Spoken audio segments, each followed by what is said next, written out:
Was that victory tonight, and you must have been really pleased with the second half, and really Aubameyang just needed those goals, didn't he? Yes, I'm really pleased with the performance overall because collectively and individually it was really strong from the beginning. It took us a little bit longer than we wanted to score the first goal because in the first half we had some big chances as well. But overall the team looked confident, looked solid, looked compact, and very clear about what we had to do defending and attacking. So I'm really pleased with the clean sheet, the goals, and overall with the run and the momentum that we are in. Is that the mark of a top striker, that basically can miss big chances in the first half, keep going, and still score, as he did in the second? That's what he's done through his career, and mentally you have to be really strong in order to do that. He's come out of a difficult period. We were missing his goals a lot, and today he's come back scoring two and contributing to the team to win, which is exactly what we need. So really pleased for him. I think you mentioned that he needed to go off, didn't he?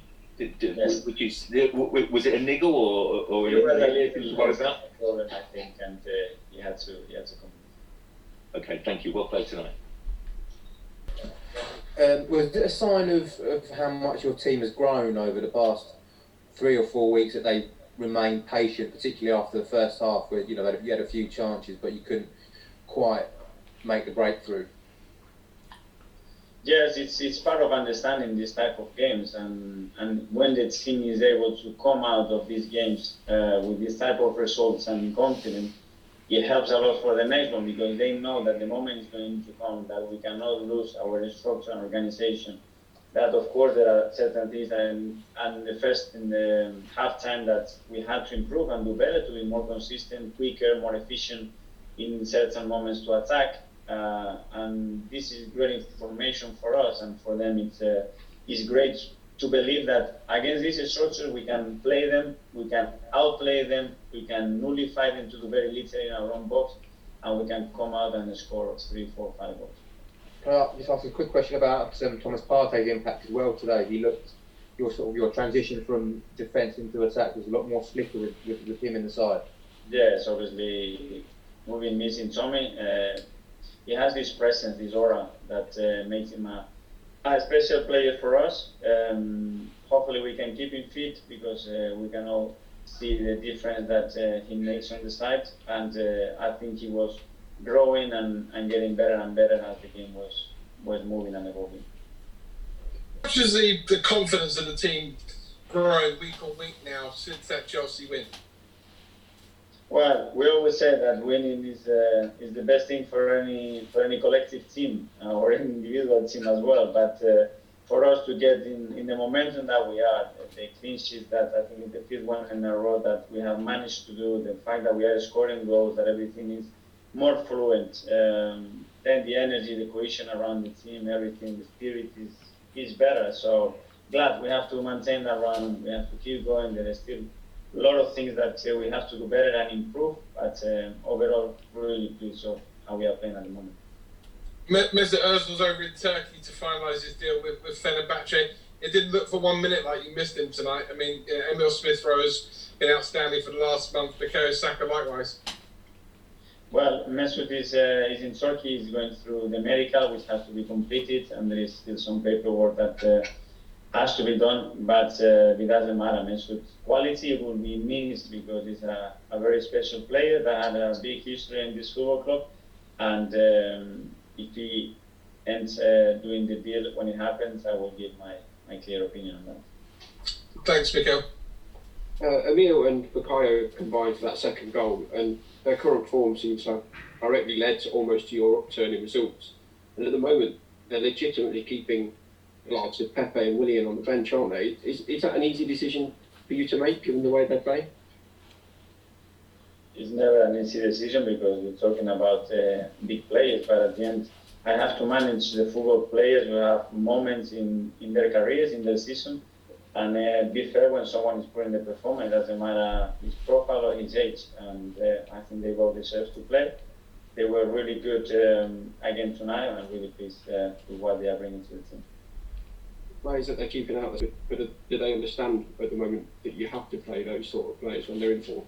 Yeah, the players that they don't play, obviously they are never happy. What we ask them to do is to try to improve, to keep pushing everybody, and when they have the opportunities to show that they are better than the ones that are playing, and that we are wrong with the decision that we are making. And to be fair, everybody is training really hard. Everybody is trying to contribute, and the ones that they are not playing, to be fair, their attitude and behavior has been so far so good. Yeah, but finally, another player that wasn't even on the bench tonight, AC Maitland-Niles. You turned down a bid for him in the summer, but he then played against Palace and came off, and he wasn't in the squad tonight. Is it a difficult one with him at the moment, because there just doesn't seem to be anywhere in that team for him, whereas when you played with three at the back, he was He national. needs to compete for his place like everybody else. There's been a lot of players that have been left out of the squad and they have less minutes. AC has played some minutes in the league. He's played a lot of minutes in the UEFA. He's played in the FA Cup. He's played semi-finals and finals for us. So it's about him, his performances, and how much he wants to be in the team. Thanks, Bill. Thank you. Just sorry, going back to Aubameyang and the reason he came off, was it, and what sort of illness was it, and has he been suffering along with it? It was just a little stomach issue. That's all. Okay, and just again on Aubameyang, how tough has it been for him personally? He looks as though he's a player that carries a lot on his shoulders and takes a lot of responsibility. So how tough has it been to be the club captain, but also to carry him through this run? Well, I don't know. I had various conversations with him to try to support him, help him, give him some guidance. But at the end, internally, you are the one who suffers. So to open up, it's complicated. He takes a lot of responsibility. He's very critical with himself, and he knows his role in the team and how important he is for our success. But it's only one way: is work harder, put your head down, be humble, and try to keep helping the team. That's all. Thanks, Mikel. Thank you.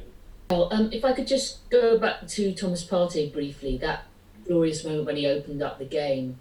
I don't think at Atletico Madrid he was renowned in their system for being able to be too creative. His job was slightly different. Is that something you want to see more of from him here, to have that freedom to express himself? Yes, he can do that, and he is more than capable of doing that. He's great in both transition moments as well, and yeah, it would take him maybe some time to understand a different way of thinking or doing with the previous team that he was involved in. But he has all the characteristics that we need to make us better. That's for sure. And do you think it's something that can really help Arsenal to have that kind of quickness of thought, to try and introduce a bit more dynamism from midfield? Is that something that's going to be part of what you want to see? Dynamism is physicality, is creativity, and it's a presence, and that's a nature given. You have that presence on the pitch, and know you are able to dominate and grab a game when it's needed or not, and Thomas has this quality. Thanks, Mikel. Okay.